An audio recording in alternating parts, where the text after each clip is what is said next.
있었습니다. 오늘 그 사도행전 1장 1절에서 11절 말씀인데요. 사도행전은 맨날 그 목사님들이 맨날 하는 거 있죠? 사도행전은 누가 썼을까요? 여러분, 사도행전은 누가 썼을까요? 누가 썼는지 모르겠어요? 누가 썼다고요? 예, 사도행전 누가가 썼잖아요, 그렇죠? 누가. 그래서 누가복음과 사도행전을 합쳐서 그냥 누가행전이다 이렇게 말하기도 하죠. 그래서 누가복음이 먼저 보낸 책이라면, 먼저 쓴 책이라면 두 번째 이 내용이 이제 두 번째 책인 거예요. 그래서 누가복음은 시즌 1, 사도행전은 시즌 2입니다. 시즌 1에서는 어떤 일이 있었죠? 프리뷰. 시즌 1에서는 예수님의 오심과 예수님의 사역에 대해서 이야기를 하고 있죠. 예수님이 하셨던 궁극적인 사역, 우리를 위해, 인간의 죄를 위해, 인간의 죄 문제를 해결하기 위해 복음으로 오신 예수님께서 십자가에서 달리시고 죽으심으로 우리의 모든 죄 문제를 해결하셨다. 우리의 과거의 죄, 현재의 죄, 미래의 죄. 이거 요새 다시 또 너무 당연한 건데 다시 좀 점검을 해줘야 되더라고요. 예수님의 죽으심의 효력, 예수님의 대속의 효력은 언제 어느 때 유효한 것입니까? 당신의 과거의 죄만 용서받은 것입니까? 현재 지금 지은 죄를 용서받는 겁니까? 아니면 장래에 지을 죄까지도 다 예수님께서 용서하신 효력이 됩니까? 라고 할 때 우리는 분명하게 고백해야 됩니다. 과거, 현재, 미래. 과거, 현재, 미래의 모든 죄의 문제를 예수님께서 해결하셨습니다. 예수님의 죄사함의 그 가치, 그 대가는 나의 과거와 현재와 미래의 모든 죄를 다 사하시는 놀라운 값어치가 있습니다. 우리가 믿어야 될 거예요. 성경이 그렇게 기록하고 있습니다. 그래서 예수님이 그렇게 우리의 죄 문제를 해결하시기 위해 십자가에서 죽으시고 끝났다. 갑자기 시즌 1이 그렇게 끝났다 하면 안 되겠죠. 예수님의 부활이 없다면 우리가 지금 하고 있는 모든 일들은 다 헛것이거든요. 아무 소망도 없어요. 그래서 예수님의 부활을 못 보고 거기에서 끝났다. 골고다 십자가에서 끝났다. 갈보리 언덕에서 끝났다라고 생각했던 제자들 다 낙심해서 각자 위치로 돌아갔잖아요. 어부 출신 제자들은 우리는 다시 물고기 잡으러 돌아가자 그러면서 다 각자 위치로 돌아가고, 따르던 제자들도 다 흩어졌고, 남아있던 그 지역을 지켰던 몇몇의 여성 제자들이 예수님의 죽으심의 자리에 끝까지 함께하고 무덤의 위치까지 파악을 했던 것을 우리는 성경을 통해 볼 수 있어요. 그러니까 예수님의 부활이 없다면 우리가 지금 정오기도회 같은 것도 할 필요 없습니다. 여러분, 믿음으로 살 필요도 없습니다. 소망을 가질 필요도 없습니다. 예수님의 부활이 없다면 기독교는 다 거짓말입니다. 완전히 새빨간 거짓말이에요. 사기 중에 이런 사기도 없어요. 이건 아주 악랄한 사기거든요. 인간의 소망을 빼앗아 가버리는 악랄한 사기예요, 기독교가. 뭐가 없으면? 예수님의 부활이 없으면. 그런데 너무나 신기한 일은 예수님의 부활을 경험한 사도들, 제자들, 예수님의 가장 가까이 있었던 사람들로부터 해서 500여 명의 형제들에게까지 일시에 한 번에 동시에 보여주셨던 예수님의 그 부활하신 모습을 통해서 많은 제자들이 이전에 돌아가신 예수님만 보고는 좌절하고 낙심하고 다 각자의 자리로 떠나갔는데, 부활하신 예수님을 만난 제자들은 완전히 다른 삶을 살게 되었다. 그것을 누가가 이제 시즌 1 누가복음과 그 다음에 이어지는 시즌 2 사도행전을 통해 이야기를 하는 거예요. 자, 한번 읽어볼게요. 1절, 데오빌로님, 나는 첫 번째 책에서 예수께서 행하시고 가르치신 모든 일을 다루었습니다. 거기에 나는 예수께서 활동을 시작하신 때로부터 그가 택하신 사도들에게 성령을 통하여 지시를 내리시고 하늘로 올라가신 날까지 하신 모든 일을 기록했습니다. 예수께서 고난을 받으신 뒤에 자기가 살아계심을 여러 가지 증거로 드러내셨습니다. 그는 40일 동안 그들에게 여러 차례 나타나셨고 하나님 나라에 관한 일들을 말씀하셨습니다. 먼저 예수님께서는 자신의 삶을 통해서 제자들을 가르치셨다라는 것을 우리가 알 수가 있죠. 1절에 나온 것처럼 나는 첫 번째 책에서 예수께서 행하시고 가르치신 모든 일을 다루었다라는 거예요. 예수님은 어떠한 놀라운 일을 행하시고 그 놀라운 일을 행하시는 자리에 제자들을 기꺼이 데리고 가셨어요. 그리고 자신이 행하시는 놀라운 일을 보여주셨어요. 네, 우리가 이제 뭐 여러 가지 교육 방법이 있지만 가장 좋은 교육 방법이 뭐죠? 보고 배우는 거. 보고 배우는 거. 직접 옆에서 보고 배우는 거. 예, 그래서 저희 교회에 그 아이들이 몇 명 있잖아요. 저희 교회 아이들은 저희는 축도할 때면 되면은 목사들이 엄청 많이 늘어나요. 예, 축도할 때면 되면은 목사들이 한 5명 되거든요. 왜 그런 줄 아세요? 네, 제가 이제 축도하려고 이제는 이렇게 손을 들면 여기 제가 살짝 눈을 뜨고 보거든요. 네, 그런데 저희 교회 아이들이 제가 이제는 하면 지들도 다 손 들고 있어요. 지들도 다 손 들고 막 킥킥거리면서 이렇게 손 들고 하고 있어요. 저는 이제 그거 가지고 막 이 쌍무 새끼들 누가 축도하는데 이놈의 새끼들 손모가지를 그냥 그렇게 하지 않고요. 네, 그렇게 이야기는 해요. 너희들 목사님이 이렇게 축복 기도할 때 손 들고 축복 기도 한 사람들은 하나님이 특별히 기억하고 계실 거야. 그리고 하나님 일 전하는 복음 전하는 일에 모든 시간을 가장 많이 사용하는 사람들로 너희를 아마 부르실 거야. 축복한다. 이렇게 얘기하거든요. 예. 그래도 아는지 모르는지 열심히 손을 들고 따라해요. 뭐예요? 보고 배우는 거예요. 보고 배우는 거. 보고 배우는 게 가장 우리에게 많이 기억에 남고 또 잘 배울 수 있거든요. 예수님께서는 자신이 행하시는 것들을 보여주시고 제자들이 그것을 따르도록 가르쳐 주셨다라는 거예요. 제자들은 이 부활하신 예수님을 만난 뒤에 막 놀라운 기적들을 많이 행하잖아요. 뭐 귀신을 쫓아내기도 하고 병을 고치기도 하고 이렇게 의학이나 사람들의 상식으로 할 수 없는 놀라운 일을 행하는 게 어떻게 가능했냐. 예수님 말씀하신 성령님이 오셨고 성령님이 그 안에서 일하심으로 깨달아지는 것들이 있고 거기에 더해 예수님이 보여주신 것을 믿고 하는 거예요. 예수님이 그렇게 보여주셨고 할 수 있다고 말씀하셨잖아. 믿음으로 그 일을 행했던 것이죠. 또 예수님께서 그 특별한 자신의 모습을 보여주셨는데 3절에 예수께서 고난을 받으신 뒤에 자기가 살아계심을 여러 가지 증거로 드러내셨다. 그러니까 예수님이 이 부활의 몸이 허상이나 영지주의자들이 말하는 가짜가 아니다라는 것을 분명하게 보여주시기 위해 음식을 드시는 모습도 보여주셨고 내 몸을 만져봐라 하시기도 하셨고 자신이 부활한 게 허상이 아니다. 이건 분명히 실체가 있다라는 것을 예수님께서 말씀하셨어요. 그런데 그 부활하신 예수님의 몸은 아주 특별한 몸이었어요. 그래서 시간과 공간의 제약을 받지 않는 아주 특별한 몸이라는 거예요. 그래서 예수님께서 제자들이 아직 부활하신 예수님에 대한 소식만 들었어요.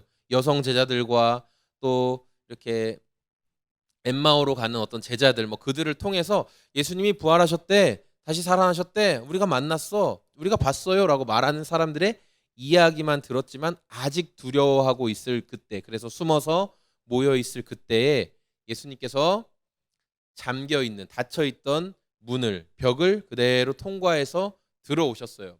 그리고 너희에게 평강이 있을 것이다 얘들아 하면서 말씀하시는 그 부활하신 몸의 특별함을 보여주시죠. 그러니까 예수님은 시간과 공간에 더 이상 묶여 있지 않는 자신의 모습을 드러내 주셨어요.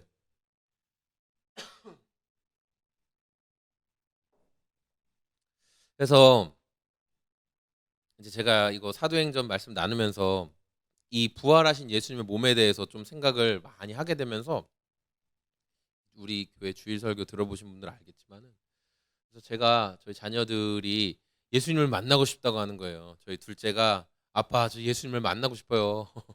예수님 보고 싶어요. 막 그렇게 얘기했어요. 내가 예수님 실제로 볼 수도 있어 말해줬어요. 어떻게?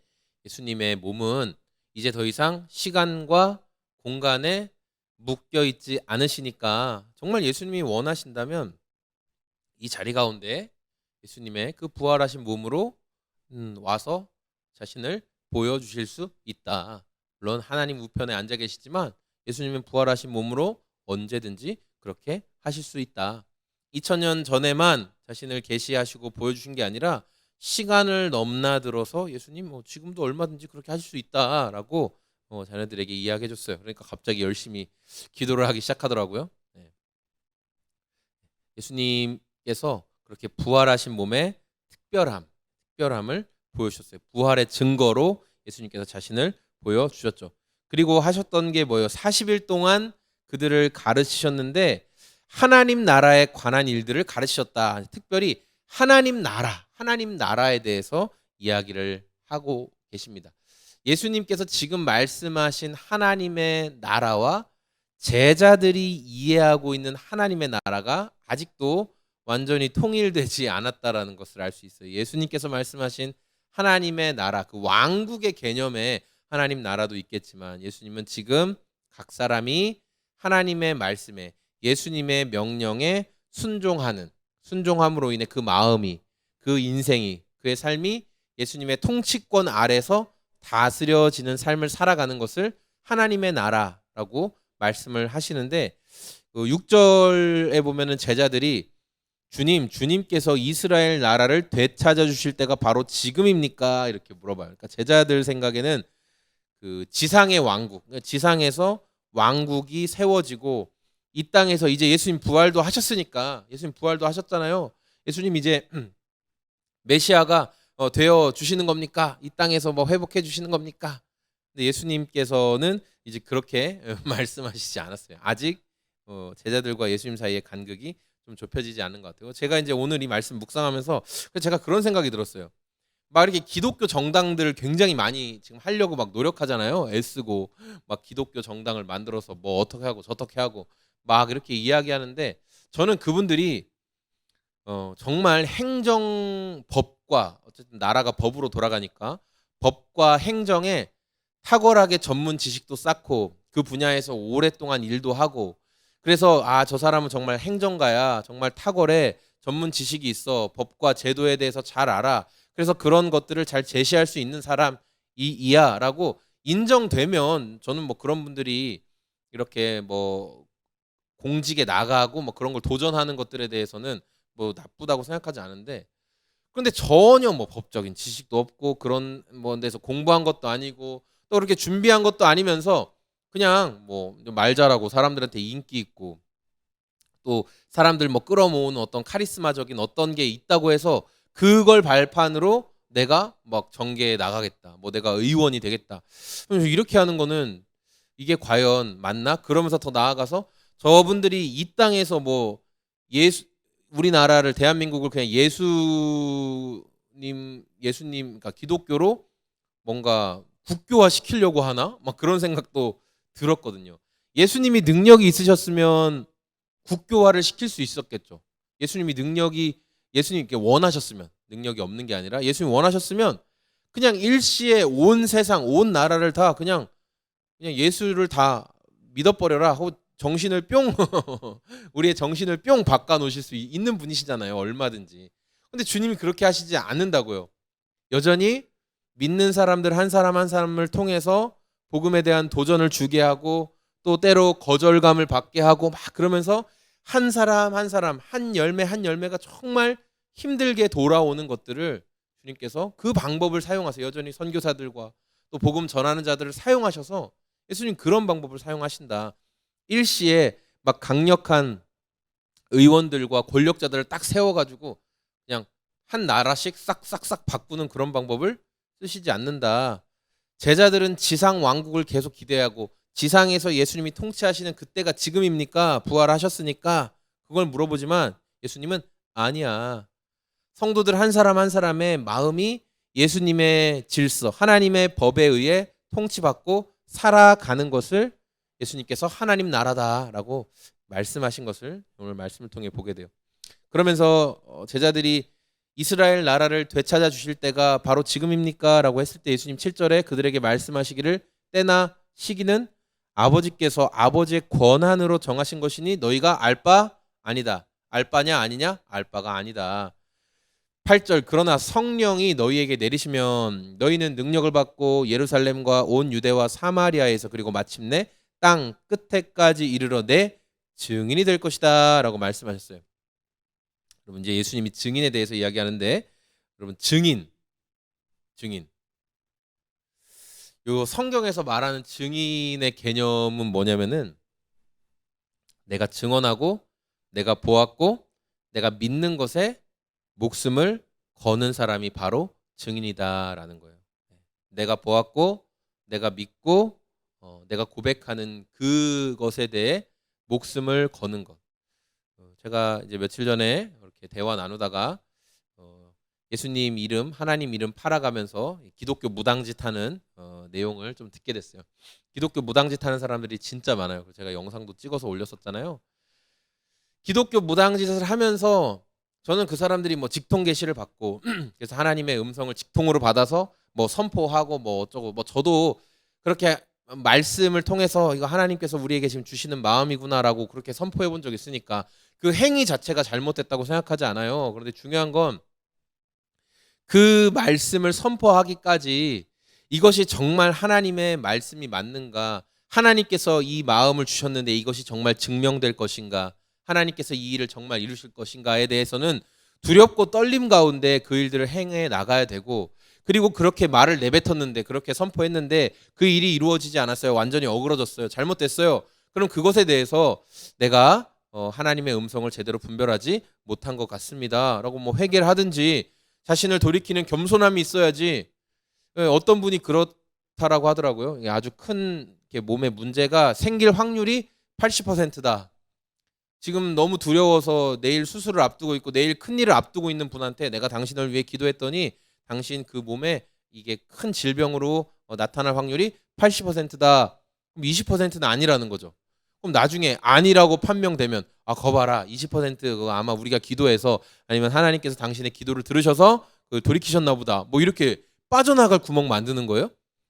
빠져나갈 구멍. 하나님이 확률로 이야기해요. 80%는 맞고 20%는 뭐 아닐 수 있다. 하나님이 성경에서 확률로 이야기합니까? 하나님 그런 분이 아니거든요.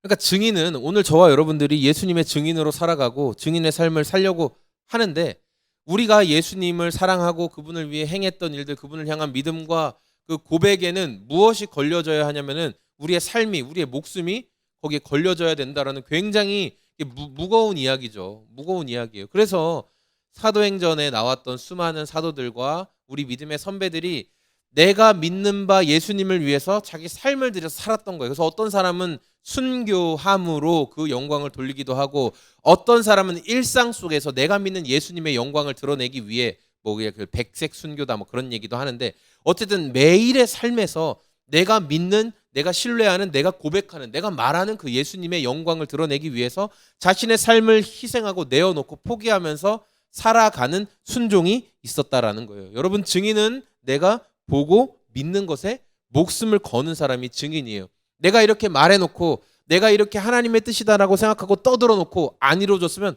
뭐 아니면 말고, 이따위로 하면 안 된다. 이거 국회의원들이 잘하는 거잖아요. 아니면 말고. 우리나라 국회의원들 뭐 이렇게 막 떠들었다가 아이고 아니면 말고 모른 척 은근슬쩍 뭉개고 넘어가는 거. 믿음의 사람들 적어도 그따위 짓 하지 않았으면 좋겠어요. 내가 말했는데 잘못됐어. 생각대로 안 됐어. 내가 이 하나님의 음성이라고 생각했는데 그대로 이루어지지 않았어. 그러면 죄송합니다. 제가 잘못 분별한 것 같습니다. 더 조심하겠습니다. 더 겸손하겠습니다. 그렇게 정말 증인의 삶이 무엇인지 겸손하게 예수님 따라갔으면 좋겠습니다. 네, 오늘 1장 1절에서 11절까지 말씀 보면서 우리가 예수님의 증인으로 살아가는 모습들, 어떤 모습으로 살아가야 되는지를 잠깐 나누게 되었습니다. 네, 증인의 삶, 목숨을 걸고 따라가는 것 너무나 중요한 일이죠. 그러나 그 목숨을 걸고 따라가는 일 가운데 꼭 했으면 좋겠는 것은 기쁨으로 갔으면 좋겠다. 즐겁게 매 순간 기쁨으로 내가 보고 내가 경험하고 내가 아는 예수님을 기쁨 속에 따랐으면 좋겠다.